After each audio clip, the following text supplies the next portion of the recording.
Un pedido para nuestro presidente, no sé si lo va a ver o alguien se lo puede hacer llegar.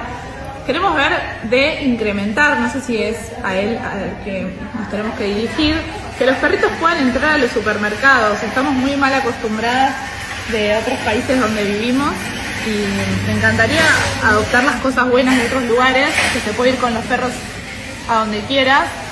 Porque me quedan fuera todo. Porque Franchi no quiere entrar al supermercado porque tiene que dejar a Cookie atada. Y bueno, nada, y los dueños de los perros tendrían que ser responsables, venir con toallitas, esa sería la idea de mi plan. Que vengan con las toallitas para limpiar si el perro hace algo y las bolsitas. Pero bueno, nos quedamos acá con Cookie afuera del supermercado. Nos dejaron afuera y por suerte vinimos con alguien que nos está ayudando a hacer las compras, pero bueno, nada. Ojalá se pueda hacer esta